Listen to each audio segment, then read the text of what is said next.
We're quickly approaching what might be the most controversial trade deadline that we've seen of this Leafs team with this core. But the following report that we've seen connecting the Leafs to the Flyers and defensemen might be the most unanimously agreed upon no-no of all Toronto potential trades.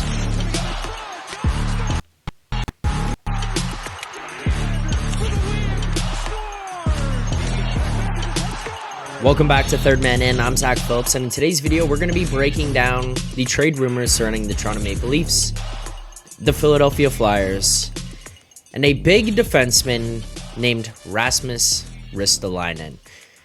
Now, look, whether or not you think that this Leafs team should be adding at this trade deadline, if you think that they should be going big, if you think that they should be tinkering, or you think that they should just stand pat and let things fly and see what happens when it comes playoff time, more kind of closer to the boat that I'm in going into this trade deadline, I think no matter what, you can pretty much agree that the move that the Leafs should not be making when it comes to this trade deadline is adding a mediocre defenseman who doesn't really fill any of your needs at an expensive salary cap for another 3 years after this season with term. And that's exactly what we're finding out has been connected to this Maple Leafs team leading up to this deadline in Rasmus Ristolainen. So first and foremost, we see this report coming from Anthony DeMarco at @DeMarco25 on Twitter, a Flyers reporter. He says, as mentioned by Freege, Hockey Night in Canada at FreegeHNIC on Twitter, in 32 thoughts, Ristolainen's play has drawn attention, but the contract does make things complicated. Speaking with another team, Risto is valued at about $3.5 million. Philly is willing to retain, but it will come at a cost. Now, mind you, here's the thing. If you're valuing the player at $3.5 million AAV, that's a big jump to his $5.1 million AAV that he's locked in at, not just for the rest of this year or next year or the year after that, but then even another year after that until 2027. That's right, Rasmus Ristolainen has 3 years remaining after this one until 2027 at $5.1 million. Now look, he's playing Buffalo. At the end, it kind of got shaky there. You're thinking situational. Maybe it's not helping him. Then he goes to the Flyers, gets his contract. As of late, his play has kind of gotten better, but still at 5.1, it's a reach. And the other thing is, based on what you're looking at for this Leafs team, this is taking a swing. This is not getting a surefire player to come back the other way. And the reason that he's being connected to the Leafs is obviously another report out there by Anthony DeMarco as well, saying the Leafs forever and Canucks are the two main teams I've heard tied to Ristolainen. Great. At least we can narrow it down and say, Vancouver, you've done a pretty good job of going all in so far. You've had a pretty good season. Your goaltender's turned into a Vezina candidate. If you want to just add on, be my guest, step in, and please, dear God, outbid Brad Treliving and take Rasmus Ristolainen so that he doesn't bring him here to the Maple Leafs team. Because personally, I'm going to say this is the trade that should not be made. There's a lot that you can debate about other guys out there, how much you're willing to spend or whatever. This one, to me, just makes no sense logically. What are you looking for on this team? You're looking for a top 4 defenseman, ideally someone who can take over for TJ Brody and play alongside Morgan Rielly. Does Rasmus Ristolainen check that box? No. Now, are you looking for a guy who could probably play in your second pairing, maybe alongside Jake McCabe, or a guy who could fill in next to Timothy Liljegren and shake things out that way so that you could have a little bit more evenly spread minutes or matchups or however you want to look at it, but maybe bump down on Mark Giordano? Does Rasmus Ristolainen fit into your top 4?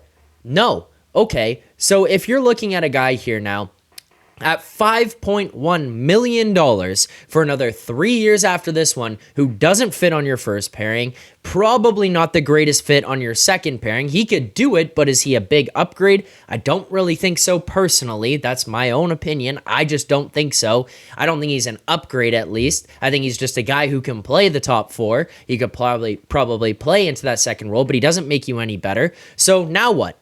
You're going to play him on your third line at $5.1 million? Well, okay, you're going to say to me, Zach, it's not at 5.1. The Flyers are willing to retain some salary.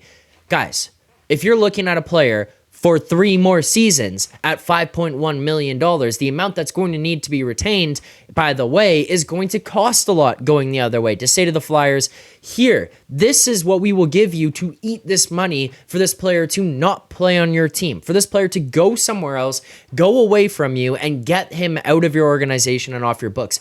Every year that's added onto the term after this, he just becomes more and more expensive, whether it's prospects or picks going back. Either way, a roster player to even clear out some of the salary cap it might take to bring him in here. Either way, it just gets more and more and more expensive. And now you're adding on a mediocre player who's not great offensively, not great in transition, and decent at defense. Obviously, he's playing a little bit better under Tortorella, but yet again, who knows how he transfers into a system that is offense focused. This is a primarily offensive team. They've basically taken defense, thrown it out the window, and said, we're just going to score goals this year. Haven't been that great defensively, and for a guy who's okay defensively and really not good offensively, this just screams does not fit. This is not the ideal player to be going after, whether it's for his lack of consistency, how much you can feel like you could trust him in terms of his development or what his ceiling might be or what his actual potential floor could be, and on top, just a massive cap hit for no good reason to be coming into this organization. Rasmus Ristolainen truly, to me, is just not the right fit for this team. I don't think that this should be going down.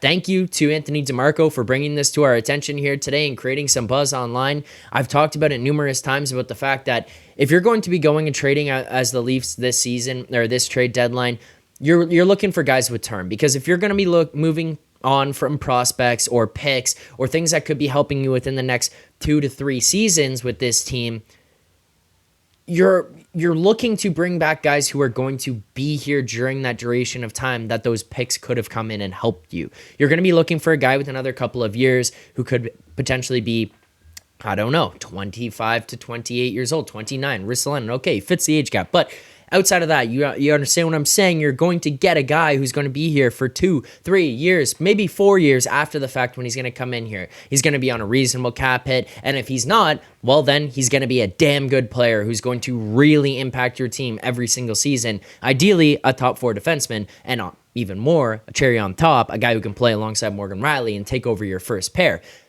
Ristolainen is not that guy. He's not that guy. He's 29 years old. He hasn't shown that he can be that guy to this point. So when I look at Ristolainen and I hear the call from Briere and I'm in that GM's office and he says, Ristolainen, we're going to send him over to Toronto. I answer the phone. I say, hell no. And I hang up really quick because this is not the player that you're taking on during this season with an average team that really needs a kick in the butt to get things going here and get them over the hump and get that next gear to actually have success in the playoffs. I really don't think that this is the ideal trade.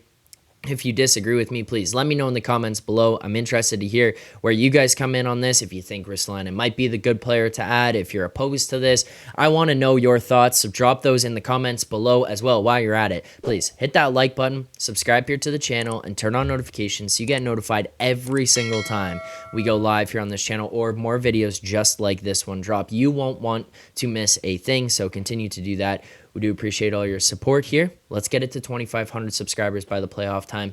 Thanks to everyone who tuned in. Look forward to reading your comments. And guys, as always, keep believing.